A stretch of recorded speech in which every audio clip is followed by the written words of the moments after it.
You ever move somewhere thinking you're finally gonna get some peace, only to find out you just stepped into a war zone with better landscaping? Yeah, that was me. My name's Ben Harper, single dad, retired carpenter, and proud owner of a house that I thought would be our fresh start. Just me and my daughter Emma, new town, new school, quiet cul-de-sac. I even started fixing up the porch, trying to build that simple life people always talk about. Then one Monday morning, I got a video that changed everything.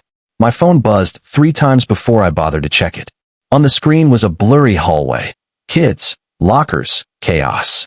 And then I saw it. A tall kid in a varsity jacket shoving my daughter against the lockers. That was Ryan Carter, the son of Lydia Carter, our HOA president. The king and queen of Maple Ridge. He looked down at her, smirking, and said, "Move, new girl. This is my hall." Now, Emma's not the type to cry and run. She's a brown belt who's been training since she could walk. So she steadied herself, looked him dead in the eyes, and said, "You sure about that?" Next thing you know, one clean sweep, one shocked quarterback on the floor, a hallway full of kids with their phones out, and my daughter walking off like it was just another Tuesday. At first, I laughed. That's my girl, I thought. Calm, disciplined, exactly how I taught her. But the laugh died quick because I knew who that boy's mama was. And Lydia Carter wasn't the kind of woman who took humiliation lightly. Next morning, taped to our front door, was a bright orange HOA violation notice. Unapproved decorations, bicycle on porch, improper waste placement, lawn maintenance deficiency, dandelions noted. I swear, you could have used that letter to start a campfire with how much anger it carried. At the bottom, in neat handwriting, compliance due in 48 hours. Remember, rules keep us civilized. L. Carter. I knew what this was. Retaliation. Emma embarrassed her son, and now Mama Queen wanted blood. I showed the notice to Emma over breakfast. She sipped her orange juice, looked at the paper, and said, "So, do we pay the fine, or do we start a revolution?" That's my kid. I called my brother Danny, a tech guy who works from home and thinks revenge should be strategic, not emotional. We came up with a plan we called malicious compliance. Follow every HOA rule, so perfectly it would make Lydia's clipboard twitch. First step, we started inspecting her property. Found a political sign 2 weeks overdue, a garden hose not properly coiled, even a leftover Easter Bunny statue hiding behind a fern. We filed formal complaints with time-stamped photos. Next, Emma filled our front yard with 50 plastic pink flamingos, each exactly 12 inches apart, freshly polished, and completely within regulation. Lydia nearly combusted. Neighbors started whispering. Some even joined in, playing a game we called HOA Bingo. Mark a square every time you spot a violation. For the first time, the neighborhood was laughing at the HOA instead of fearing it. But laughter doesn't sit well with tyrants. One night around 11, the motion light snapped on outside. 2 figures on my porch, Lydia's husband, Frank, and Ryan. Both drunk, both angry. They pounded on the door shouting inspection. I stayed quiet. Phone recording, security cameras rolling. When they circled to the backyard, I told Emma, "You know what to do." She stepped out through the side gate, calm as ever. "Gentlemen," she said, "I think you're lost. Property line's about 6 feet that way." Ryan sneered, "Still got that attitude, huh?" and lunged. "Big mistake." She sidestepped, used his own momentum, and sent him straight into a rose bush. His dad tripped right after him. The cops arrived minutes later, and though we had everything on tape, they only got a slap on the wrist. Lydia spun it fast, told everyone we attacked them. Suddenly, the neighborhood that used to wave started crossing the street. It got worse. The HOA posted a fake foreclosure notice on our lawn, claiming we owed thousands in fines. Yellow sign, bold letters, property in severe violation. It was meant to humiliate us, scare us out. I ripped it out of the ground and nearly drove to Lydia's house with it in hand, but Emma stopped me. "Breathe, Dad," she said softly. "Don't let her win by making you the villain."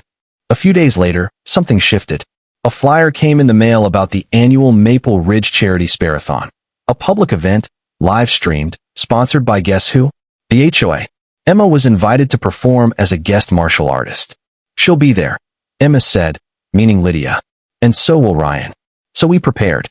Danny set up a private live stream backup, just in case something mysterious happened to the official feed. The day of the event, the gym was packed.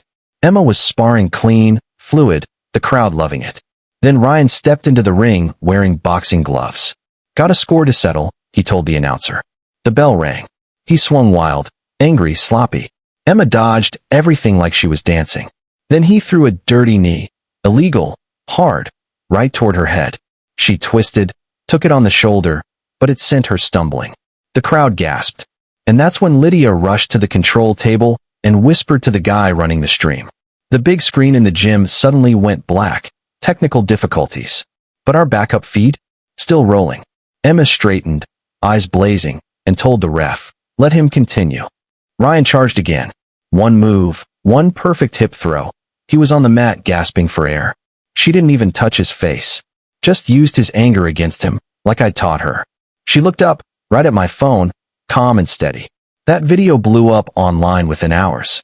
Everyone saw the truth. Ryan's cheap shot, Lydia cutting the feed, Emma's grace under fire. The Carter name turned from feared to mocked overnight. Then our security footage vanished. Every file gone. Danny checked and said, this wasn't a glitch. This was a professional wipe. Lydia had hired someone to hack us. I felt that old helpless anger creeping back, but Emma said something that snapped me out of it. They didn't delete everyone's cameras. We went door to door, explaining what happened, showing people the Sparathon clip. At first, folks hesitated, until one old neighbor said, about time someone stands up to that woman. He handed us his footage on a flash drive. Others followed. 12 houses in all. Different angles, clear as day. Ryan and Frank trespassing, drunk, trying to break in, attacking my kid. But there was more. One clip, from a house 3 doors down, had audio, Lydia's voice, panicked, saying, we have to delete everything. The emails, the videos, or the developer deal's dead. That one word, developer, changed everything. Danny dug into public records and found it. Westbrook Development, plans for a shopping complex with an access road running straight through our property. Lydia had promised them our land, using the HOA to force us out for pennies, in exchange for a $100,000 kickback. We'd been targeted from day one. A week later, the HOA held its annual town meeting, supposedly to discuss budgets, but also to vote on a petition to recall Lydia's husband as president. We showed up early, me with a small projector, Emma with her phone ready to live stream. The Carters sat up front, smug, thinking this was business as usual. When it was time for public comment, I stood up. Article 3, Section C. I said, any resident may present relevant information before a recall vote. I have something to share. Roger Carter looked uneasy, but he had to allow it. I hit play. First came the hallway clip, Ryan shoving Emma. Then the backyard footage, drunk father and son, trespassing. Then the Sparathon video, the dirty move, the blackout, the live feed catching everything. The crowd went silent. Then came the audio, Lydia's voice clear as day talking about emails with the developer. Finally, the actual emails on screen, signed, timestamped, outlining the $100,000 deal. The room erupted. People gasped, shouted, turned on the Carters. Lydia stood up screaming, it's fake. He doctored it. But no one believed her. Officer Miller, the same cop who once called it a messy situation, stepped forward. Mrs. Carter, Mr. Carter, you're under arrest for conspiracy, fraud, and witness tampering. She went pale. Roger looked ready to faint. As they were let out, the neighbors started clapping. Not wild applause, just this slow, steady sound of people finally breathing again. We stayed until the recall vote was over. It was unanimous. Afterward, Emma stood by the door watching the police car pull away. She wasn't smiling. She just said quietly, you think it's really over? I told her, I think it's finally beginning. The neighborhood changed after that. The new HOA board refunded every unfair fine, held barbecues, even joked about pink flamingo patrols. Emma started a free class at the community center, Stand Strong, teaching kids confidence and basic self-defense. She told them the same thing I told her, breathe. Stay calm. Know when to walk away, and when to stand your ground. We kept 2 flamingos on the lawn, not as decoration, but as a reminder. And sometimes, when the sun sets over Maple Ridge and the porch light flickers on, I sit there with a cup of coffee and think about how close we came to losing everything, and how the thing that saved us wasn't fighting harder, it was fighting smarter. Now I'll ask you, If someone tried to use power or rules to take away your peace, would you walk away or stand your ground? Let me know in the comments. I'm curious where you draw your line.